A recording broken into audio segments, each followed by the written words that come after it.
हरियाणा की famous YouTuber ज्योति मल्होत्रा एक बार फिर सुर्खियों में है, लेकिन इस बार मामला यूट्यूब या सोशल मीडिया से नहीं बल्कि देश की सुरक्षा से जुड़ा है। इस केस में हर रोज नए खुलासे हो रहे हैं, एक के बाद एक चौंकाने वाली बातें सामने आ रही हैं। अब सबसे बड़ा सवाल यह है कि दानिश नाम के शख्स ने आखिर ज्योति को ही क्यों फंसाया? क्या यह सिर्फ एक लव स्टोरी थी या इसके पीछे कोई गहरी साजिश? इस पूरे केस की शुरुआत तब हुई जब ज्योति मल्होत्रा पाकिस्तान का वीजा लेने के लिए नई दिल्ली स्थित पाकिस्तानी एम्बेसी पहुंची। वहां उनकी मुलाकात हुई दानिश से, जो उसी एम्बेसी में काम करता था। पहली मुलाकात में ही दानिश की नजर ज्योति पर टिक गई। जल्दी बातचीत, दोस्ती और फिर रिश्ता बनने लगा। लेकिन यहीं से भारत के खिलाफ साजिश की पटकथा लिखी जाने लगी। जांच में सामने आया है कि दानिश, जो पाकिस्तान की खुफिया एजेंसी ISI से जुड़ा है, उसने ज्योति को भावनात्मक रूप से फंसाया और भारत की गोपनीय जानकारियां निकलवाने की कोशिश की।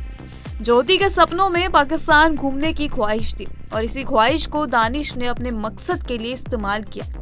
प्यार का जाल बिछाया गया, भावनाओं का खेल खेला गया और आखिरकार ज्योति वही कर बैठी जो देश के लिए गद्दारी जैसा था, गोपनीय जानकारियां लीक करना।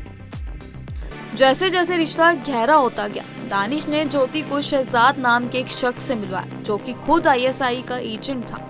शहजाद पर पहले से ही कई मामलों में संदेह था और अब वह जांच एजेंसियों की गिरफ्त में। सूत्रों के मुताबिक शहजाद ISI के लिए कई भारतीय नागरिकों को फंसाकर भर्ती करवा चुका है। यह एक सुनियोजित जाल था जिसमें एक यूट्यूबर को उसकी ही लोकप्रियता और जिज्ञासा के जरिए फंसाया गया। सबसे चौंकाने वाली बात यह है कि सोशल मीडिया पर एक वीडियो वायरल हो रहा है जिसमें दानिश और ज्योति एक पार्टी में एक साथ नजर आ रहे हैं।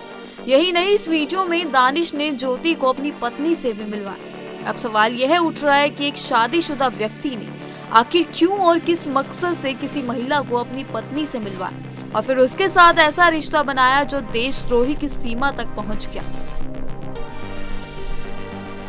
क्या यह सिर्फ भावनात्मक चाल थी या फिर यह विश्वास बनाने की कोशिश? अब जांच एजेंसियां इसी कड़ी को जोड़ने में लगी हैं। जांच से यह साफ होता जा रहा है कि दानिश सिर्फ एक आम कर्मचारी नहीं था, बल्कि उसके संबंध पाकिस्तान की खुफिया एजेंसी ISI से थे। उसने सिर्फ ज्योति को फंसाया नहीं, बल्कि उसके जरिए एक बड़ा मिशन चलाने की कोशिश की, जिसका मकसद भारत की सुरक्षा से जुड़ी जानकारियों को पाकिस्तान तक पहुंचाना था। ज्योति इस समय पुलिस की गिरफ्त में है और उस पर देशद्रोह जैसे गंभीर आरोप लगाए जा चुके हैं। लेकिन जनता के मन में अभी भी कई सवाल उठ रहे हैं। क्या ज्योति सच में गुनहगार है या वह भी एक शिकार बनी है? या फिर क्या दानिश ने किसी बड़ी साजिश के तहत उसे टारगेट किया? क्या इसके पीछे ISI का कोई बड़ा प्लान था जो अभी भी सामने नहीं आया है? ज्योति मल्होत्रा का केस केवल एक अफेयर या रिश्ता नहीं है, ये भारत की आंतरिक सुरक्षा से जुड़ा गंभीर मामला बन चुका है। ये दिखाता है कि किस तरह दुश्मन देश हमारे ही लोगों को भावनात्मक जाल में फंसाकर अपने मकसद के लिए इस्तेमाल करने की कोशिश कर रहा है।